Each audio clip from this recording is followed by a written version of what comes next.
ব্যাংকের হাজার হাজার লক্ষ কোটি টাকায় আত্মসাৎ হলো, ডাকাতি হলো, এটা প্রতিবাদ করতে হবে না? তখন তো আমরা জানতে পারি নাই, পরে যখন জানতে পারছি এখন তো কোনো গ্রাহক নিজের রক্তবিন্দু নিয়ে রাস্তায় নামবে। আমাদের সকলের টাকা আছে, আমানত আছে, আত্মীয় স্বজন বন্ধু বান্ধব সবার টাকা আছে, এখানে কোনো অবৈধ লোক নিয়োগ করা যাবে না। ফ্যাসিস্টের দোষর ছিল এই ডেপুটি গভর্নর। 7 দফা দাবি আছে আমাদের, গ্রাহক ফোরামের দাবি আছে 7 দফা। এস আলমের যে 1 লক্ষ কোটি টাকা বিদেশে পাচার করছে ফেরত আনতে হবে, তাদেরকে শাস্তি দিতে হবে। ফ্যাসিস্টের দোষর ছিল তো, হাসিনার নিয়োগ করা লোক, তা হাসিনার লোক নিয়োগ করা লোককে কেন আবার চেয়ারম্যান নিয়োগ করা হবে? চেয়ারম্যান নিয়োগ করার জন্য কি আর দেশে লোক নাই? ভালো লোক তো আছে, তাকে কেন আবার আনা হবে? অসৎ উদ্যোগদের আছে এর মধ্যে। সবাই প্রতিবাদ করবে, রাস্তায় নেমে আসছে, কোনো অন্যায় হবে না কিন্তু ইনশাল্লাহ।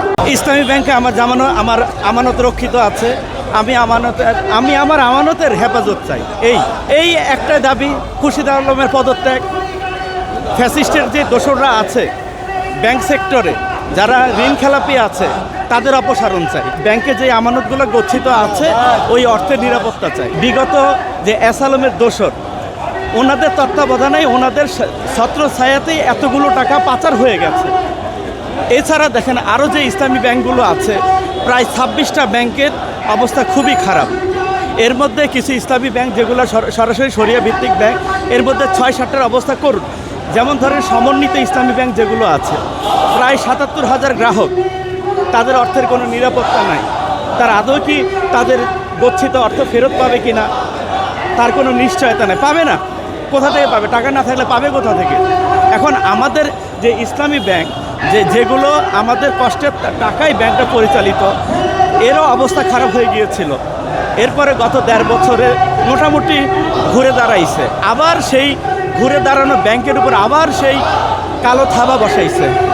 মোট কথা এক কথা ভাই, আমরা ব্যাংক কে নিবে কে কী নিবে জানি না, আমরা আমাদের অর্থের নিরাপত্তা চাই। আমরা আজকে ইসলামী ব্যাংকের চেয়ারম্যান নিয়োগ করা হয়েছে। এই চেয়ারম্যান নিয়োগ অবৈধ চেয়ারম্যান, এবং সে আওয়ামী লীগের ফ্যাসিস্টের দালাল ছিল। তৎকালীন সময় সে সহকারী গভর্নর ছিল। এরকম মানুষকে, করাপ্টেড ব্যক্তিকে ইসলামী ব্যাংকের মতো একটি সুন্দর প্রতিষ্ঠানে দেওয়ার কারণে তার প্রতিবাদে আমাদের আজকে এই বিক্ষোভ সমাবেশ।